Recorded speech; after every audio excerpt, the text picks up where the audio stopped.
a feared and renowned assassin, known in the underworld as the legendary killer. He's Taro Sakamoto, so skilled he can take down a gang solo. He blocks bullets, dodges them. If his gun doesn't kill you, his crowbar will. Sakamoto was feared by criminals and respected by assassins. I say was because he's retired now. One day, while shopping, he fell for the cashier. Something we've all experienced at some point. But Sakamoto truly fell in love with Aoi. He left the assassin world, married her, and had a baby girl they named Hana. Now Sakamoto's just a family man running a small shop and a bit chubby. But as they say, you can't escape your past without facing it first. In his store, as usual, there's a mischievous kid trying to hit the bullseye with his arrow. He misses, goes to retrieve it, and his backpack opens up.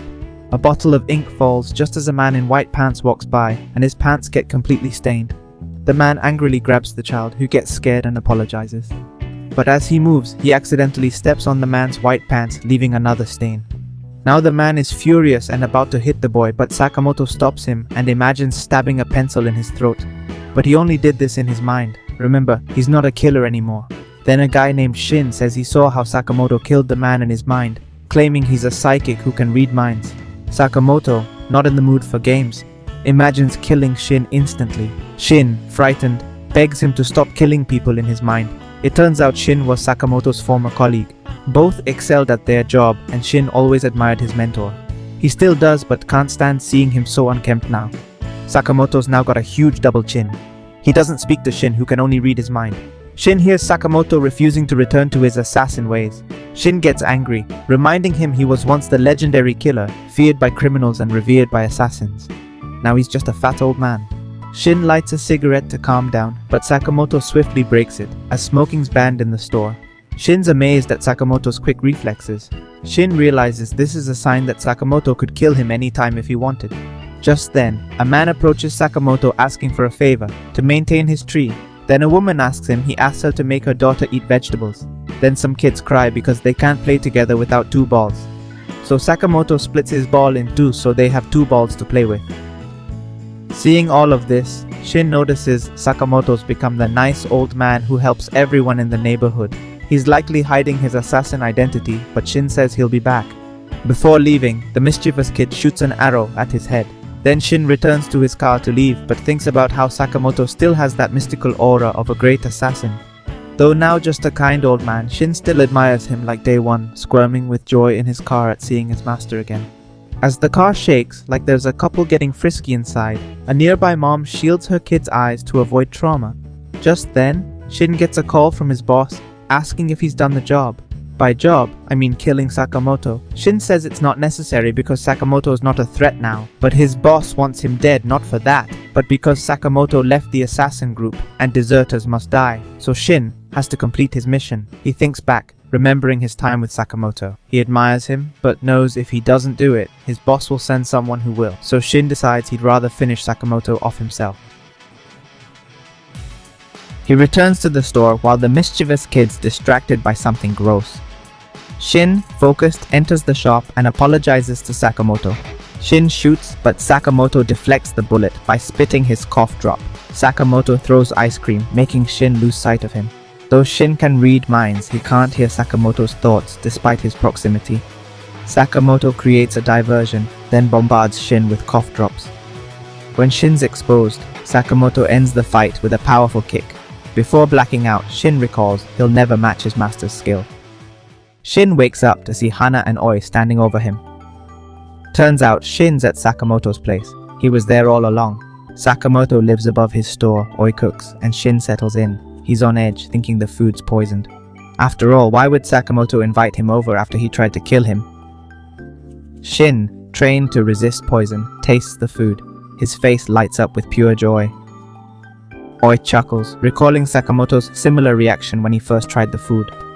That's when Shin realizes that for an assassin, living such a normal life must be precious. He figures Sakamoto wants to protect these everyday moments, which is why he's sworn off being a killer for good. As Shin leaves, Sakamoto tells him he's welcome at the shop anytime. Shin walks away, head down, refusing to kill Sakamoto. He reports this to his boss, begging on his knees not to target Sakamoto, but the boss has made up his mind. Shin offers his own life in exchange for Sakamoto's. The boss agrees, telling Shin to kill himself to leave Sakamoto alone, verbally, but mentally he plans to kill Sakamoto after Shin's death. Sakamoto. Shin reads this thought, triggering a shootout. Sakamoto overhears all this, and though retired, he still has his arsenal. He decides to go after Shin. Sakamoto gears up to find Shin. Shin evades easily by reading minds, anticipating the thugs' moves. The boss warns them about this ability, ordering them to attack from afar to avoid mind reading. This strategy catches Shin off guard. He takes out 2 more thugs, but a bullet hits his leg. Immobilized, he faces the boss and thugs with guns aimed at him. Shin accepts fate, but Sakamoto arrives, shocks thugs, and blocks bullets with chopsticks.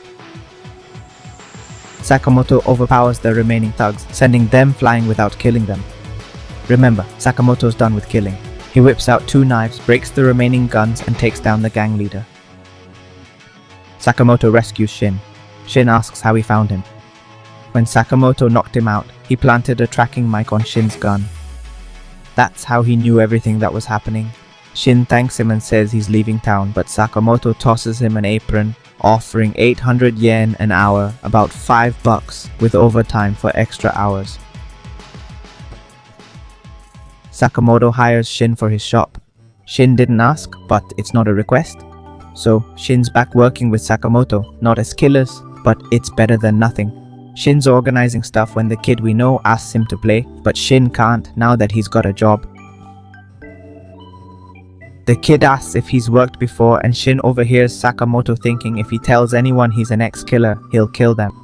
So Shin nervously tells the kid he was a cleaner, which isn't a lie. He cleaned up thugs. Shin praises Sakamoto for nearly taking out all those thugs last night. Aoi, hearing about Sakamoto's violence, gets angry. She reminds him, break the family's no-killing rule and she'll file for divorce. Sakamoto's face drops at the thought of losing the woman he loves. He assures them that none of those thugs died by his hand. Shin asks about this family rule, but Sakamoto mentally silences him. Shin tells him to stop killing him in his mind. They head to Chinatown for pork buns, their daughter's favorite.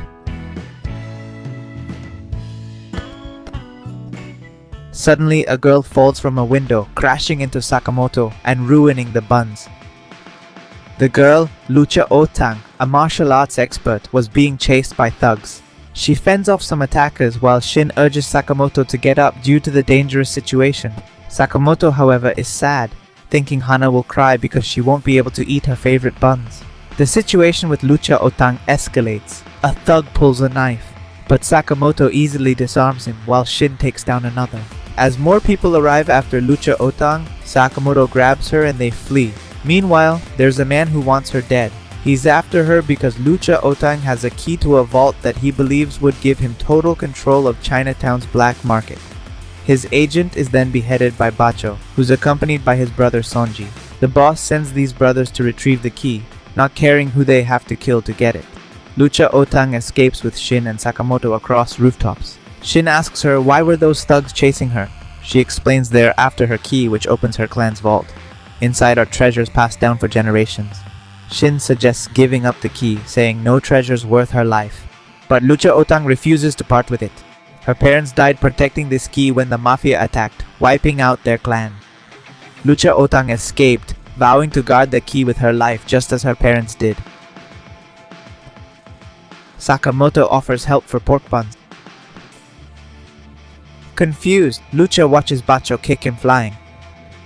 The killer twins arrive, and Chiaotang recognizes them. They're ruthless assassins who decapitate victims and sketch their faces. They're sinister, but Shin fearlessly attacks them.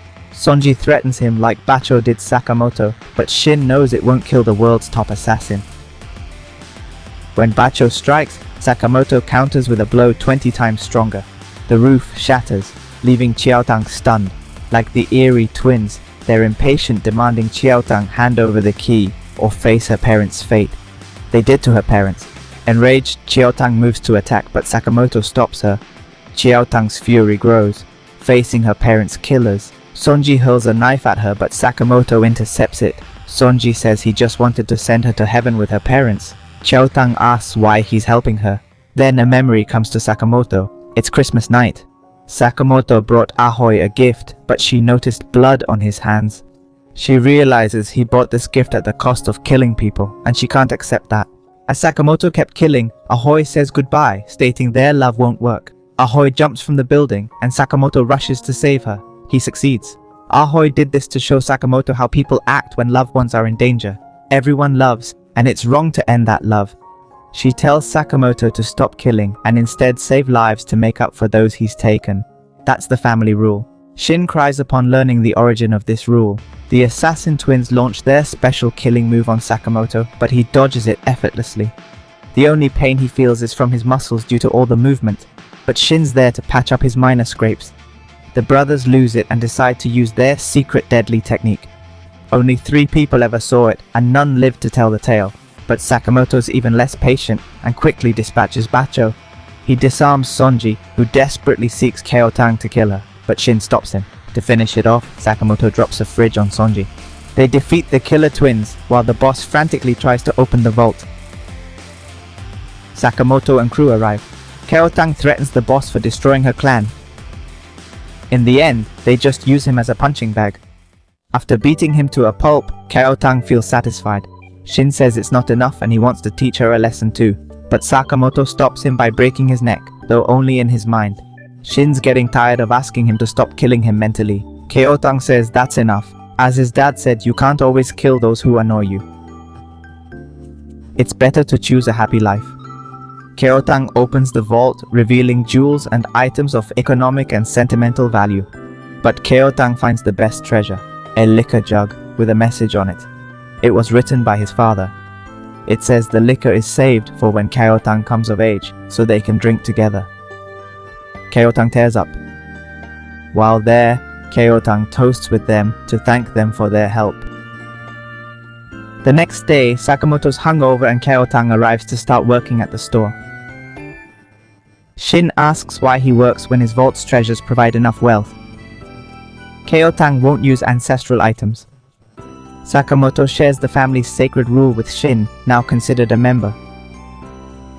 The only rule is no killing. If Shin breaks this rule, Sakamoto says he'll kill him. Shin points out the contradiction. Killing him would break the no-killing rule. Elsewhere, word spreads about a bounty on Sakamoto's head. The reward increases by 1 billion yen. Xiaotang's not exactly employee of the month. She's late, messy, puts detergent in the fridge. A real visionary. Makes sense, given her past job as a mobster. She'd toss bags in the river, contents unknown. Better left that way. Shin complains to Sakamoto, who advises patience and harmony in dealing with her. Xiaotang and Shin are shocked when Sakamoto speaks to them directly and kindly, which is very out of character.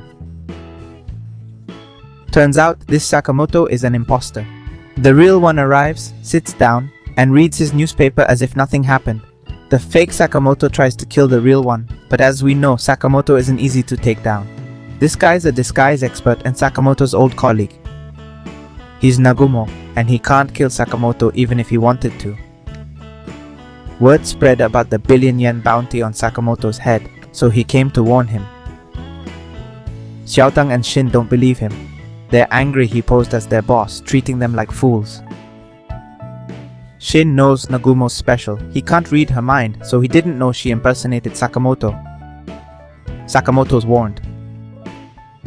A pizza guy arrives to kill him, but they easily take him down. Sakamoto and Xiaotang just ignored the attacker and ate pizza.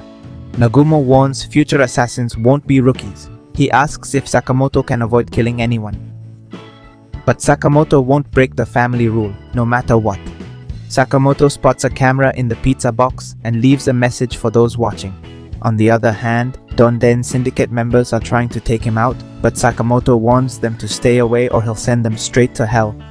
The plan was to lay low, but the Sugar Park Rabbit Festival is coming up, and Hana always goes. It's a family tradition. Aoi's happy to hang with friends, unaware of the assassin situation. No need for her to know. Shin and Xiaotang will handle it. Shin can read minds within 30 meters, detecting nervousness in potential killers. Xiaotang blushes, thinking Shin read her mind too. Just then, Shin senses an assassin. He alerts Sakamoto, who easily takes the guy down. Shin and Xiaotang deal with the body. He didn't kill him, just knocked him out cold. But the real threat is the grey-haired killer who knows about Shin's mind-reading ability. He keeps his mind blank to blend in, and it works. They board the roller coaster, and Xiao Tang spots a suspect. Shin thinks it's nothing, sensing no nerves from him, but upon seeing him, Shin realizes he's a killer. He warns Sakamoto, but the assassin fires quickly. Sakamoto blocks the bullet with his bulletproof glasses. Shin leaps from the train to reach the killer and tackles him. Both fall, but the assassin uses the passing train to throw poisoned knives at Shin. It should be fatal, but Shin has built up a resistance. Still, the poison blurs his vision. Undeterred, Shin engages in hand-to-hand combat. Reading minds for help, Shin formulates a plan. He drags the killer to a stage where a play features the park's rabbit mascot as a hero alongside a Power Ranger. Shin dons the rabbit costume to blend in, unnoticed. Everyone thinks it's part of the show. The killer believes he's got the upper hand with Shin poisoned, but Shin starts hitting back hard. The killer can't match him. Hana gleefully watches her favorite pet teach the villain a lesson. Aoi notices Sakamoto's keen interest. Aoi and Hana chuckle, thinking Sakamoto must be a big rabbit fan too. In reality, Sakamoto is intensely focused, mentally giving Shin combat instructions. Shin reads and follows them precisely, ultimately defeating the assassin. Thus, the park's hero emerges victorious. They took out the killer, but two more show up, Boyle and Obiguro. Boyle is a guy who acts tough, and Obiguro's a girl who loves killing and is kinda crushing on Boyle. She thinks he's cool when he gets all worked up trying to prove how tough he is. The beaten assassin, Tatsu, is questioned under his own poison while Shin gets the antidote in his eyes. Tatsu says he's from Donden Syndicate. Shin asks if he's registered with Japan's Assassins Union, which has 400 members.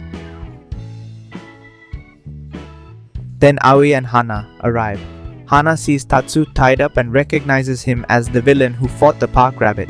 She tells him he was awesome and sticks a sticker on his arm to show her admiration. This softens Tatsu, so he decides to take a walk in the park before heading home. Aoi noticed Sakamoto, Xiaotang and Shin acting strange. She thinks they're not enjoying the park. Hana's sad to hear this, but they insist they're having fun. They say the fun is so intense it's making them more alert than usual. Aoi and Hana let it go. The problem is Shin can't read minds after being poisoned, so they need to stay extra alert to avoid the assassins. Meanwhile, Tatsu was in the bathroom when Boyle and Obiguro arrived. Obiguro jumps on him, and Boyle yells to act like a lady. He doesn't want her beauty tarnished by bad manners. Obiguro's charmed by Boyle's kind words. They came to tell Tatsu they'll complete the mission for him. Boyle mentions he knew Sakamoto before. Tatsu says these two may seem crazy, but they're a fearsome assassin duo. He thinks Sakamoto and his group, they can't handle them. Unfortunately, Aoi and Hana want to enter a haunted house, a dark, sinister place, perfect for killers to stage a crime scene. They need to be extra alert. Aoi and Hana are happily enjoying the terror, while the others are nervous. Keotang isn't worried about killers. She's scared of the haunted house itself. Shin points out that even little Hana is fine, so Cheotang proves she can be just as calm by taking a nerve medicine. Killers come and go, but Sakamoto's group takes them down easily. The real threat lurks nearby. Obiguro tells Boyle he'll reunite with Sakamoto, his friend. Boyle shouts again, insisting they're not friends. He recalls their past. As teens, they met at an assassin training center. Boyle saw Sakamoto was tough, so he decided to get closer to him, becoming friends. But Valentine's Day arrives, and the girls at the training camp go crazy, giving chocolates to Sakamoto. Another heartthrob is Nagumo, who gets chocolates from the girls in the poison department. Nagumo asks Sakamoto who's with him, and Sakamoto says he doesn't know. After being ignored and realizing he's popular, Boyle notices that Sakamoto isn't tough at all, so he never considered him a friend. Meanwhile, the group continues through the haunted house. Xiaotang, still scared, takes more of her nerve medicine. And by nerve medicine, I mean alcohol. Xiaotang gets a bit drunk. They reach a moving door which Xiaotang casually opens. Several killers dressed as zombies come out. The group manages to escape, but a sudden blow separates Sakamoto from the others. Boyles arrived to reunite with the group after so long, while Aoi and Hana fainted. But they're smiling, so they enjoyed the scare. All's well, but then Obiguro shows up and Xiaotang kicks his face. She's drunker now, and despite his bloody nose, Obiguro grins, seeing things are getting interesting. Above, the fight between Boyle and Sakamoto begins. Boyle has the upper hand with his explosive rubber balls, which bounce towards Sakamoto and detonate on impact. Obiguro ties up Shin to torture him, but Xiaotang can stop it if she lands a hit every 10 seconds. If she fails, Shin will be torn apart. Instead of getting tough as usual, Xiaotang breaks down crying, apologizing to Shin. She says she can't do it.